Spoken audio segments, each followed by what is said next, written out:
Nous voyons dans Jean 11, 41-44, spécialement au verset 39, comment Marthe dit « Il sent déjà car il y a 4 jours qu'il est là », alors que Jésus avait dit « ôtez la pierre ». Elle montrait par là que sa vieille nature était dépourvue de foi. Nous aussi, nous commençons par voir beaucoup de défauts et d'insuffisances et la corruption de notre nature. Au commencement, quand nous entendons des sermons, nous voyons que nos cœurs sont trompeurs et coupables et que nous sommes de grands pécheurs. Nous disons dans la prière chaque jour, « Seigneur, je suis un affreux pécheur ». Mais nous ne voyons pas notre corruption intérieure. Nous dépendons de notre vieille nature pour beaucoup de choses. Bien que nous confessions dans la prière que nous sommes d'affreux pécheurs et disions « Aie pitié de moi, ô Seigneur ». Dans toutes nos activités, nous cherchons encore la victoire et le secours par notre vieille nature. Le Seigneur nous dit que notre vieille nature est très corrompue, nauséabonde, souillée, et que nous devons avoir recours à la nouvelle nature pour toutes choses. Romains 6, 5, 6. Nous devons croire que le Seigneur a mis notre vieille nature à la croix lorsqu'il est mort, sachant que notre vieil homme a été crucifié avec lui, afin que le corps du péché fût détruit, pour que nous ne soyons plus esclaves du péché. Romains 6, 6. Lorsque Lazare mourut, le Seigneur le ressuscita afin de nous montrer qu'il avait mis notre vieille nature à la croix. Nous ne devons plus dépendre de notre vieille nature. Pour toutes nos activités, nos projets, nos besoins, nous avons la nouvelle nature.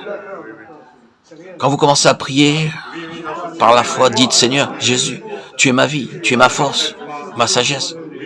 Je ne compte pas sur ma vieille nature pour la force, la sagesse ou toute autre chose. Maintenant, Seigneur, donne-moi plus de vie et de force pour toute cette journée. Je ne me fie pas à ma force de volonté pour la victoire. Je suis tellement faible. Donne-moi la puissance de ta résurrection pour tous mes besoins. Une telle foi ne nous viendra pas facilement, mais après bien des échecs, après avoir échoué bien des fois, nous dirons « Oh Seigneur, je confesse que je ne suis pas bon ». Au commencement, nous disons « Pourquoi prier si souvent ?» Si nous prions 10 minutes le matin, c'est plus qu'assez. Ainsi, nous n'exerçons pas notre foi et nous demeurons faibles. Consciemment ou inconsciemment, nous comptons sur notre propre force, notre sagesse et notre connaissance. Paul dit dans 1 Corinthiens chapitre 15, verset 31, « Chaque jour, je suis exposé à la mort ». En tant qu'être humain, nous restons tous faibles, en dépit de notre connaissance de la Bible, notre intelligence et nos bénédictions passées. Là où je suis dans votre maison, nous pensons que nous pouvons vaincre la tentation avec notre vieille nature. Le diable place quelque chose sur notre chemin chaque jour, en pensée, en parole ou en acte. Le Seigneur permet dans notre vie des déceptions, des situations pénibles, des épreuves ou des difficultés, pour nous apprendre à dépendre de lui constamment. Sans moi, vous ne pouvez rien faire. Nous devons dépendre de lui pour toutes choses. Nous allons généralement vers le Seigneur pour les grandes choses, mais pas pour les petites. Cette attitude nous apporte beaucoup d'échecs. Nous devons recourir à la puissance de résurrection pour les petites choses aussi, pour chaque fardeau, chaque ministère et chaque besoin.